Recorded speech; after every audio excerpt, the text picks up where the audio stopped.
Hello and welcome to Business Today Television. You're watching Easynomics. I'm Siddharth Zarabi. The latest news that's coming in at this stage, the government's first advance estimate for FY23 GDP growth, which is the current fiscal year ending the 31st of March, has come in, and that projects growth at 7% GDP growth versus 8.7% in the previous fiscal year. And some of the components that I have in front of me, agriculture growth seen at 3.5% versus 3% a year ago.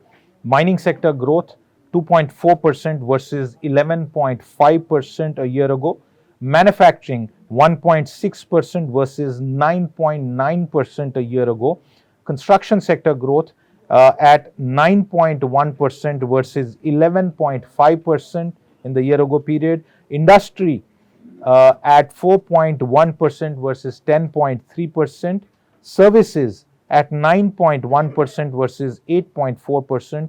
Big fall in manufacturing, in mining, also in industry and construction. Agriculture and services sector growth seem to be doing better than the previous financial year. And to talk about this first advance estimates and what it really tells us in terms of the state of India's economy, Siddhartha Sanyal, the Chief Economist and Head of Research at Bandhan Bank. Welcome to the show. Your first key takeaways for the headline numbers that you have heard.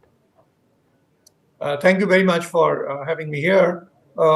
Yes, I think the number that the government projects now, if it eventually turns out to be true, I would say in a year like this should be seen as a pretty decent number. The 7% growth should be seen as a pretty decent number. Our own estimate at this moment is actually a tad softer, about 20-30 basis points softer. But I think more importantly, one or two factors come out, and you also briefed it very nicely. I think this particular aspect remains very important, that the drop in manufacturing remains very stark.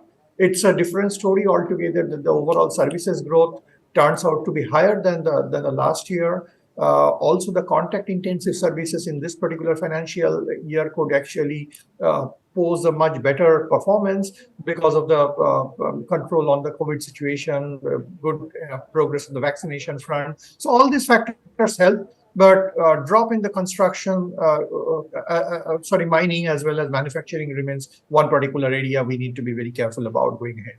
Overall, pretty decent number. FY23 nominal GDP seen at 15.4%. Siddhartha, for the uninitiated or those who may not follow this bit of data very closely, would I be right in describing these numbers in layman's language as much as is possible, that this shows that the sectors that were worst impacted by COVID, which is services, has now come fully on stream in some ways, and in certain pockets is doing better than even pre-COVID because of the suppressed demand and all of that coming back. Yet there are other parts of the economy which are now reeling under the inflation fight dynamics, including the recent hikes in interest rates. Would that be a fair summary?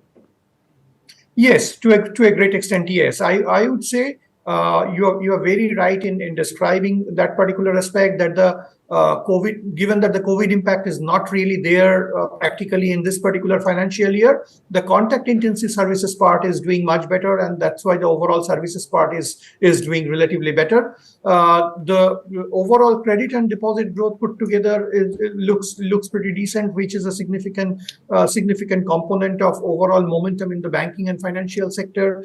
We have seen that the tourism part has also come. It has come back with some kind of a to compensate for the pent-up demand. So all these things are pretty positive. On the manufacturing side, I would say that at the same time, even though that was also impacted by COVID in the previous year, and in this particular year, the COVID impact is not really there, but nevertheless, the high raw material cost, high inflation, as well as high interest rate is possibly having some impact on manufacturing. The impact of raw material cost, etc., is not there so much prevalent in case of services. That's why the difference in these two segments might have come. I want to take that point on manufacturing a little further. Manufacturing is very significant, and all of us have discussed this ad nauseum about the fact that it has one of the most important impacts on an economy like India, which is job creation. With this kind of growth that is being projected, what would you say will be the sort of second round impact of slowing manufacturing growth in the current year into the next financial year? Yes, you are right that manufacturing in terms of overall value addition in the GDP or national accounts possibly is small. Services is much bigger, but services is the source of employment for a large extent for the relatively high skilled component. A lot more manufacturing employs the blue collared workforce a lot more. So that's why the role of manufacturing in job creation is extremely important. Now, the key factor here is I'll not look into this particular year in isolation, rather from here on how it actually can perform. My sense is that if there is no further unanticipated shock over the course of the next 3 to 6 months, I would anticipate a slightly better performance in case of manufacturing going ahead in the next financial year. We see that capacity utilization is relatively better at the moment compared to where we stood maybe a few quarters back. So I would take a positive cue from that particular factor and will remain somewhat more hopeful. Also, the worst effect of inflation as well as rising interest rate and the uncertainty thereof seem to be behind us. My assumption will be the inflation numbers going ahead about a quarter down the line will be relatively more manageable, as well as interest rate pressures will be further additional pressures will not necessarily be there. So overall, I'd be slightly more hopeful about the next year, but obviously this particular year's number is quite a concern. Since the show is called Easynomics, Siddhartha, I want to bring up one more piece of data for people to understand this. The percentage change in some main indicators, and this is just a random sample to inform our viewers, and you can comment about what it tells us. Production of rice in FY22 grew at 6.2%. In FY23, it is a negative 6.1. Coal 11.5 in the previous year, 17.2% this year. Crude oil minus 2.7, previously minus 1.4 now. Cement down from 28.2 to 10.8. Consumption of steel down to 11.5 versus 17.3.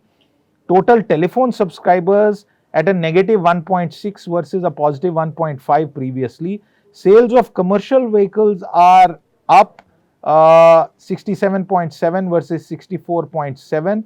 Purchase of private vehicles up at 24.8 versus minus 0.9. And I can keep going on. I just want to add the one more bit of number. This is passengers handled at airports down at 93.2 versus 117.2. This is just a random sample. Again, what does this data tell you? Well, Siddharth, it's an eclectic set of data and very interesting data points, but truly reflects a mixed bag. There are very big movements in both directions. But what I look at on the positive side is some of the significant lead indicators. For example, commercial vehicle is a very significant lead indicator for me going ahead in terms of industrial and overall economic activity in the next few quarters. That seemed to be pretty strong.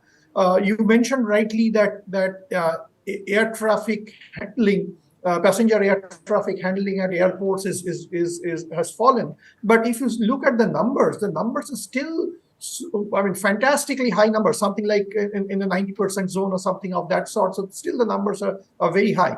Passenger vehicle sales is also relatively high, and we can see it from our personal experience. Also, the anecdotal evidence will also tie up there. So these things are quite positive.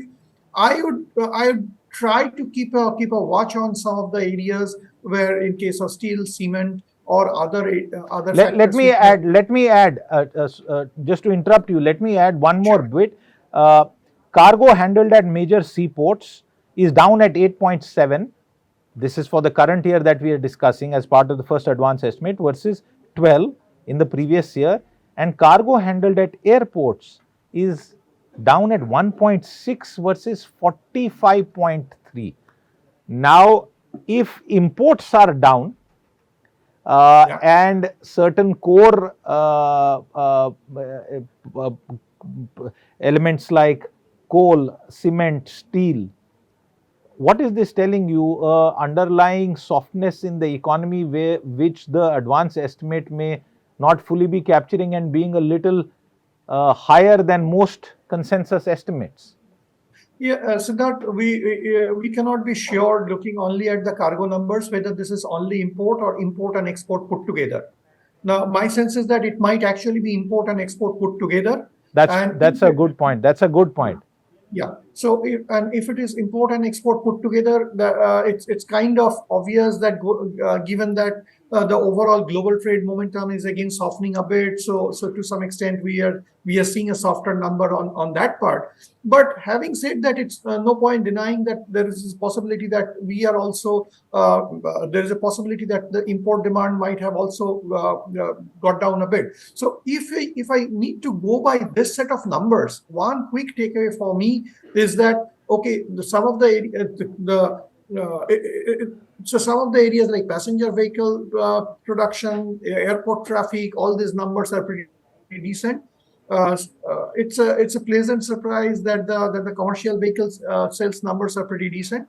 But I'd be careful, as you rightly indicated, that I'd be careful about some of the infrastructure related indicators, whether how exactly this particular set of numbers move over the course of the next few quarters, because we are banking quite a lot in terms of our overall infrastructure spending and uptick on the infrastructure front over the course of the next few quarters and next few years in terms of generating or bringing back the momentum in the economy. So we really need to be quite careful and watchful on that particular aspect.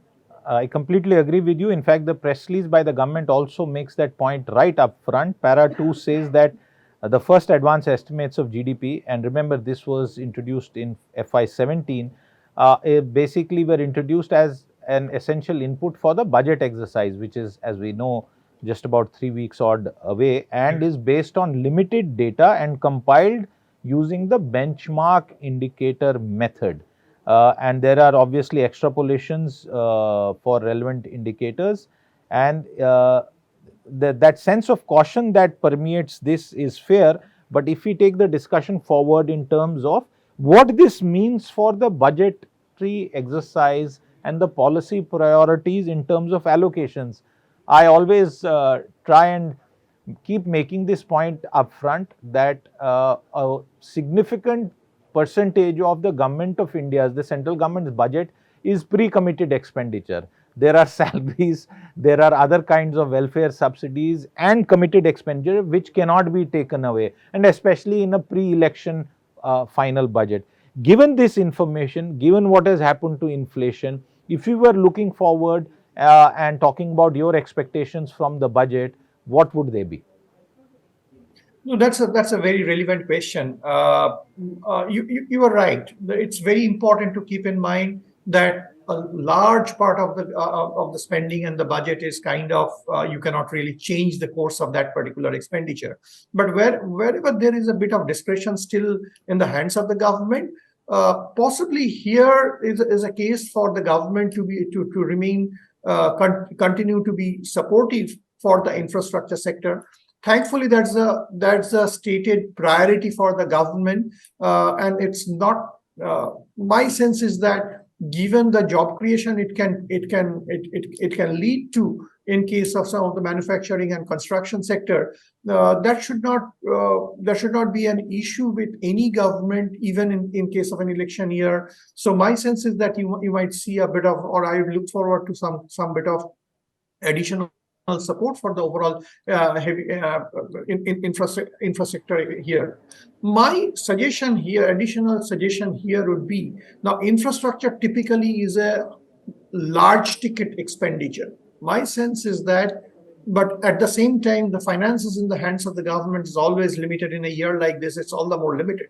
So within infrastructure, actually, you need to figure out some pockets where the input output ratio is more favorable, where with a smaller quantum or smaller ticket spending, you actually generate more value. For example, some of the areas like I keep on emphasizing on this particular point every now and then, that for example, it's time to spend significantly on, for example, rural infrastructure like rural storage or agro storage. We have made good progress on rural electrification of late in recent years. So it's a natural synergy now to go ahead with rural or agricultural storage part significantly. We need to give some kind of a push on the agro marketing part. These things are supportive or positive factors both from a GDP as well as from inflation management point of view, and that should be focus of any government in any year, including in an election year. One quick point on inflation management. One of the components of inflation management from the administrative side, the fiscal side, has been the refusal to pass through the volatility in crude oil prices. Now, over the last few days, crude oil prices have fallen. It's a matter of relief, but there is accumulated amount which has also been totted up for the oil marketing companies. Given the evolving situation and the possibility that crude may not rise in the near future, what implications does it have for India's inflation dynamics? I think in the current situation, the government has, even though they typically follow the practice of passing it in a quite an agile fashion, of late they had been slightly more tolerant in terms of price movement. And given that the market had been quite volatile and it has been a two-way volatility, often it's not too bad to go a little slow in terms of price adjustment rather than adjusting both ways every now and then. Gives people a little bit of relief and less of uncertainty at this moment. And the government is seen to be doing that at times. So my sense is that that particular practice continues at the moment, and the adjustments might actually be with a little bit of lag more often than not in the next few months. I come back at the end of our conversation to the first point that you made about your own projections. And if I heard you right, you said your own estimate that you are working with is 20 to 30 basis points lower than this 7%. On the 28th of February, we will get the second advance estimates plus the quarterly data and previous year's data, the revised estimates. Do you think this 7% is something that the government is, or at least the MOSPI, the statistical department, is just putting out there, and there would be possibly a downward revision as we get the data on the 28th of February? Well, this particular data you will not even get on 28th of February. You will be getting for the full year. You will be getting towards the end of the month of May. We'll see what exactly is in store at that point of time. My bias is still to think that it might be slightly lower, as I mentioned. That is my baseline scenario. But by and large, my sense is that irrespective of whether this is it's 7.0% or 6.8%, if it remains within that zone in a year like this, India's number should be seen as a relatively decent number. The question is whether we remain in a similar vicinity. I do not necessarily expect a 7%. Whether we remain in a similar vicinity in the 6% zone in the next year also, because by the next year we have to deal with the global headwinds in terms of slower growth in the Western world, but at the same time that might provide some cooling off or relief on the commodity price front. So there are points on both sides. So that I'll be more interested in, whether it's 7% or 6.8%. We are ballpark in the same vicinity. Okay, Siddhartha, you made an important point, and for the viewers, remember we are looking back, but the main point is to look forward. And as Siddhartha Sanyal said, FY24, which is the next financial year, beginning the 1st of April, will be a year where a lot of global uncertainty, weaker exports, perhaps possible further fluctuations continuing when it comes to energy prices, and the entire spillover of higher interest rates are areas that we'll have to watch out for. And therefore, the budgetary exercise this year will be very, very significant in terms of how India's growth will be protected. While the world and many advanced economies have suffered very high inflation and lower growth, like Siddhartha Sanyal said, the headline number as far as India is concerned is not something to be trifled with. Even at 6.8%, which is what some other estimates suggest, it's not a growth that is to be trifled with. Many economies, advanced economies, would give an arm and a leg for that kind of number. Siddhartha Sanyal, thank you very much for your time. We'll connect with you again because this is going to be a significant month both for data and for the economic survey and budget day. I look forward to chatting with you again. Till then, goodbye. Always a pleasure, Siddharth. With that, it's a wrap on this episode of Easynomics. We'll be back with more. Do stay tuned in. Bye-bye. If you like the video, do like, comment, share and subscribe.